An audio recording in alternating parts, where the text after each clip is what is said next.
It's March 4th. The city seems quiet, cloaked in shadow, blinded by the street lights. The cold southern Indiana wind whispers in and out of alleyways, calling out to the cornfields, biting at the skin of those who walk on by. I've been watching for a few months now, reviewing whatever comes to cinemas, listening to the radio before the dawn, solved the deaths of those who screamed, nights melting together like a dream. And having surpassed uncharted territory, I must become something else.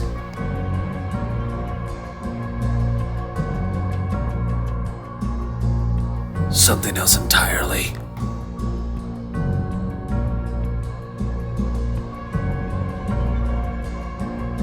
I must become the reviewer New Albany needs.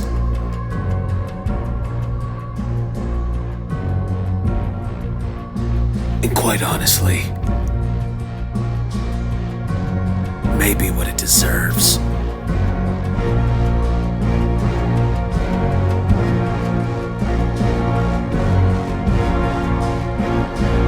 But I don't know.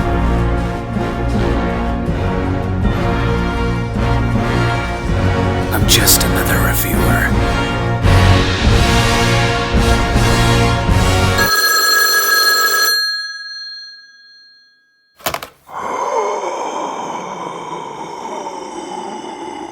Riddle me this.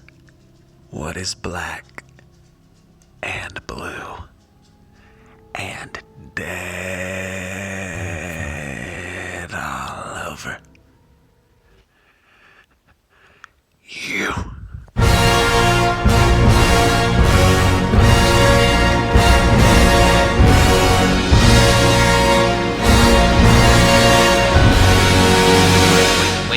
Wait, did I do a good job? I was going for a very creepy feel. I worked really hard. I mean, I almost sounded like you at one point. Wouldn't that be awkward? What even is a riddle, or is that some kind of drug? Thanks for asking me to do this. Yes, you did a great job. Now please stop calling me or I'm gonna throw the phone again. You wouldn't do that. We're partners at this point. I told you we'll be doing this for a long time. Besides, who will tell you what the greatest scary movies are? Oh, great.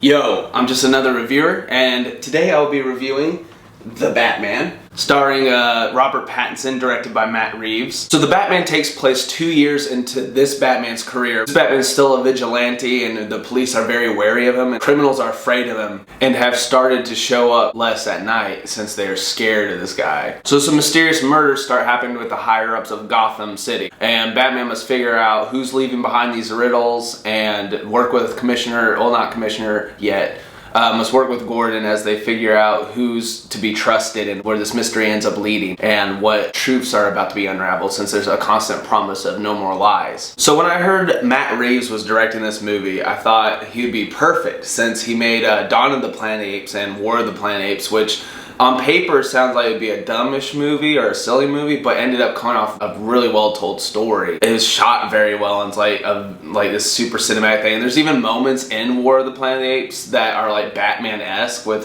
some stealth sections. So I knew he would be a great director to do this, because he's just a phenomenal director with how he leads his projects. So yeah, I was excited for this movie, and then when they dropped the teaser trailer and stuff, which they only had like 5% or a very low percentage of filming done, it was really impressive to see what this new Batman movie is capable of and what it's going to end up being. And wow, this movie is so atmospheric. The first time I saw it, later that day, I saw it earlier in the day, and as the day progressed, I couldn't stop. It started slowly creeping into my mind, just how atmospheric the movie is, because I kept thinking about it. It's phenomenally shot. It feels so grimy. Gotham feels so realistic because of the grime and the darkness. It's perfect combination of being a realistic city but with a lot of Gothic architecture, so it feels very Batman Gotham City. And Matt Reeves just delivers this atmosphere with his cinematography, like shooting behind like panels, and he uses rainy windows, shooting through the rain. He uses a lot of blurring that just makes it more mysterious and eerie, especially when something diabolical is happening behind those pixels. This Gotham is just a place that will stick with you, like, honestly.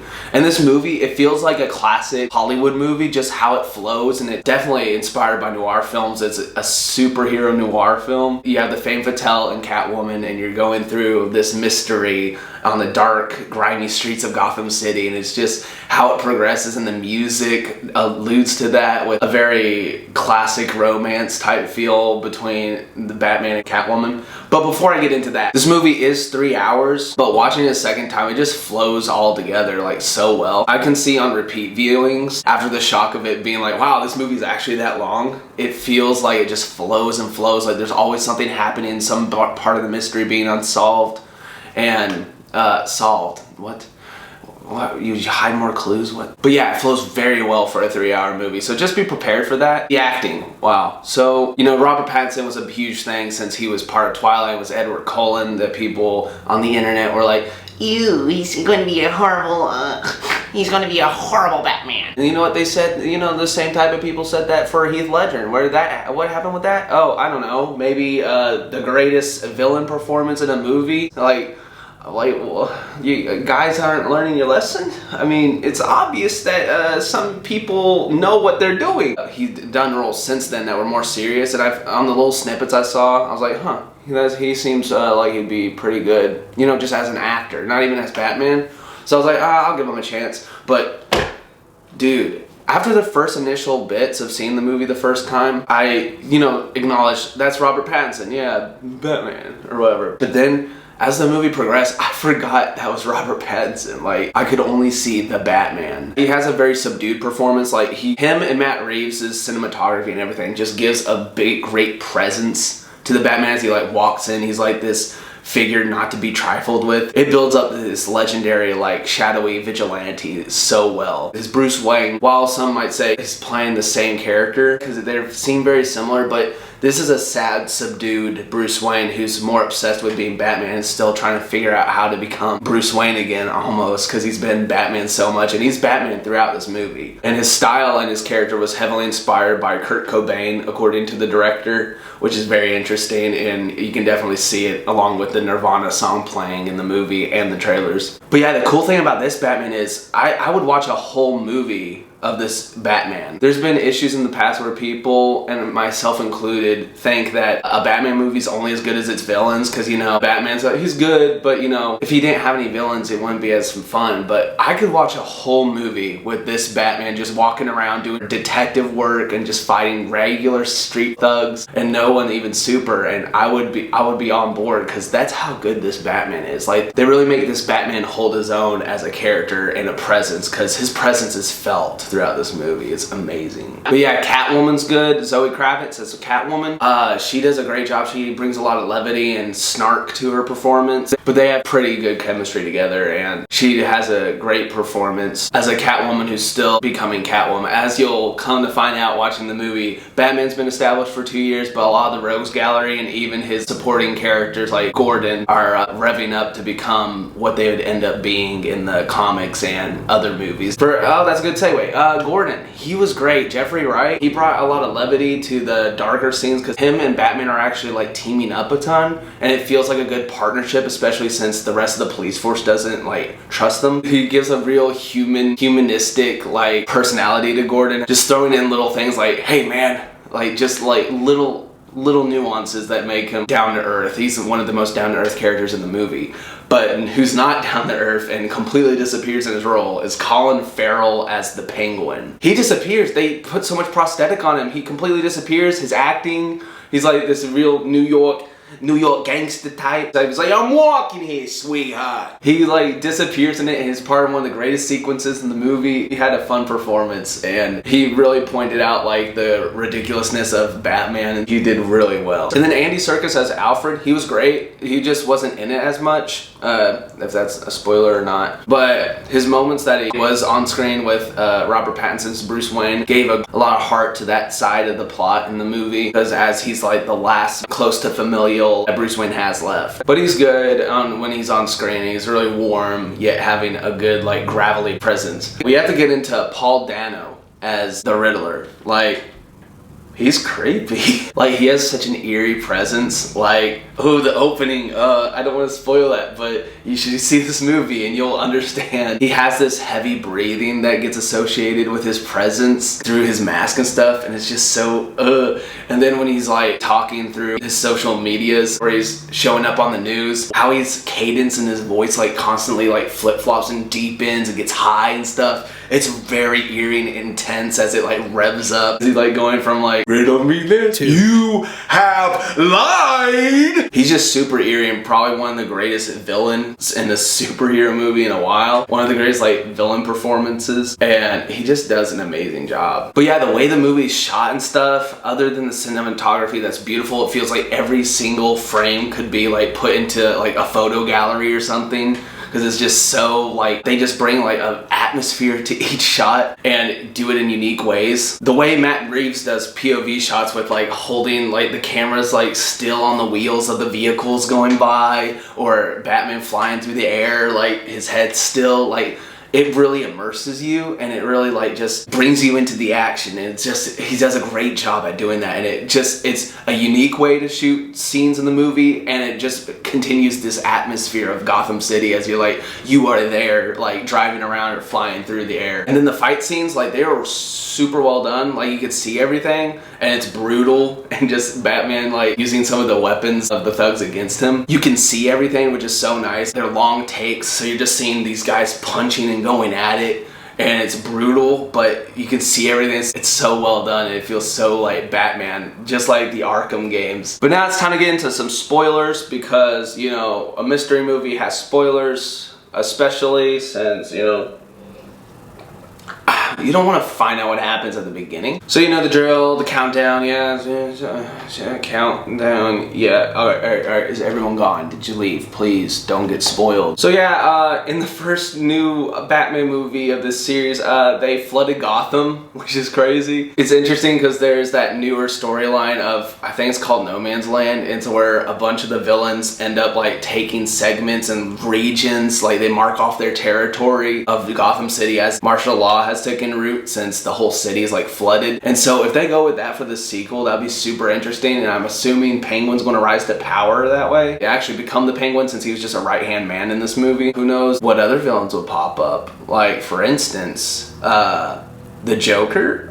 Question mark? That scene was interesting. I think it was Barry Keoghan was the rumored Joker, and it is him behind that cell. He refers to Riddler with the phrase clown and stuff. He was eerie enough, like, the makeup is too dark to tell, but you can tell that it was like he's starting to become the Joker. When I heard that was a rumor going out that Barry Keoghan was going to be, like, this little Joker appearance in the movie, I thought of his performance in this movie called Killing of a Sacred Deer, and if you see that movie, he is eerie. Like, he can pull off being a weird, creepy character. So I think he can pull off being the Joker. We only get one scene in this movie. Apparently the director originally had another scene where Batman actually went to see him, Silence of the Lambs style, where he's, like, asking this proto-Joker how to catch the Riddler and try to get inside the mind of a serial killer. That would have been super interesting. I think they're still going to reveal that scene eventually, which is going to be very fun. Since he's a younger actor, it's kind of weird hearing his Joker laugh being so young and childish sounding, but of course you could argue that he was not even trying to sound maniacal in the moment, since he's trying to build rapport and be friends with the Riddler. But Matt Reeves also sets up for a possible third film, or at least a character showing up in the future with and Elliot was the reporter that was killed by Falcone that Thomas Wayne sent after, and that Elliot last name, Thomas Elliot, ends up becoming Hush, which is this character that, like, tries to take on Bruce Wayne's identity, or, like, build up his face, and so his face is in rags and stuff, which is going to be really interesting if they pursue that in the future. And oh yeah, Falcone's in this movie. He's played by John Turturro.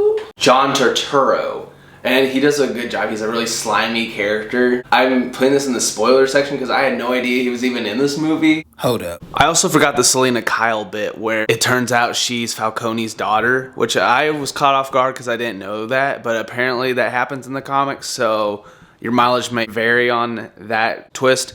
I thought at first, when I first heard it, I was like, Really?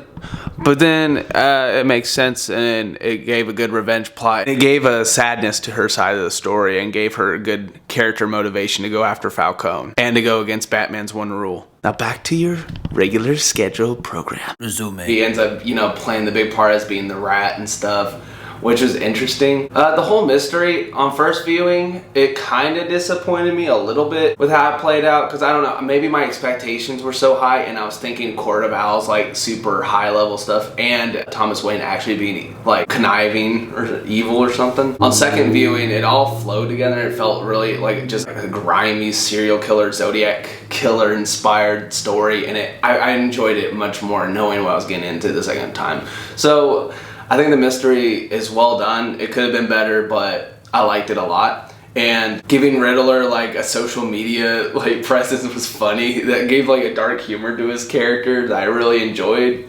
And and ultimately he wins. Like his plan went through. Like he sunk Gotham. Like, whoa. That car chase scene was phenomenal. Like one of the best car chase scenes in a movie I've seen in a while. Going through traffic and weaving, and the Batmobile being this dark force coming up behind him, and when that engine's rising up from the shadows, it just gives a really tingly feeling. Like while being one of the more smaller Batmobiles, or like it doesn't seem special, that scene when it's revving up its engine is like the most terrifying car as it's revving up. That was bone chilling. Like, wow. That was so well done. Also bone chilling. The opening to this movie where Batman's like monologuing and he could be anywhere. So all the thugs that are out that night are like looking in the shadows after they see the bat signal, and how the camera just lingers going into the darkness. Oh my gosh, it gave me so many chills the first time I saw it. Like I've never gotten so much like cool factor chills in a movie ever until this movie. Like just they got that fear part of the character down. I've been waiting to see that part really explored in movies, and they did it. They just like lingering in the creepy shadows, like he can be anywhere, and that's the thought process of the criminals in Gotham at this point. And it was just so well done. It's one of the best openings to a Batman movie ever, maybe even a superhero movie. Like that stuff was chaotically great. I realize that doesn't make sense, but it's just fantastic. But yeah, this movie is like I keep thinking about it, and it may be like a perfect movie for what they're going for. There's like nothing too much to complain about. Like on my first viewing, I thought some of the Riddler parts may come off slightly campy, but I think it's more of a dark humor amongst this like terrifying presence, which is super well done. But the Batman is a solid movie. Like it may be one of the best movies of the year. I think it beats The Dark Knight, like thinking about it, because they ground it realistically, but it also feels like fantastical and super cinematic in a comic book sense. This is a top tier. This may be the best Batman movie with one of the best Batman. Like honestly, like this is a 9 or a 9.5 out of 10. There may be, it honestly could be a 10. Like I'm still trying to figure it out. I want to watch it again. Like it's 3 hours, but I'm willing to just sit down and watch this again, because I keep thinking about how Gotham is and how it was shot and stuff. It's just wow. So yeah, the Batman, what'd you think? Have you seen it yet? You should go see it if you haven't, because it's a great movie. It feels like no other superhero movie that's been out yet. You should really give it a try, because it really feels like this noir detective movie, but it's Batman, and it's phenomenal. So yeah, I'm gonna leave you on that. Riddle me this. What is red on your computer and is ready to get pressed? Yeah, that's right. It's called the subscribe button. You should subscribe and like this video. That'd be very nice. And stop. I know I'm the best riddles. I'm the best segues. I am the best reviewer. Just kidding. All right, you do whatever you want. All right, see you on the Flippity Flop. Bye.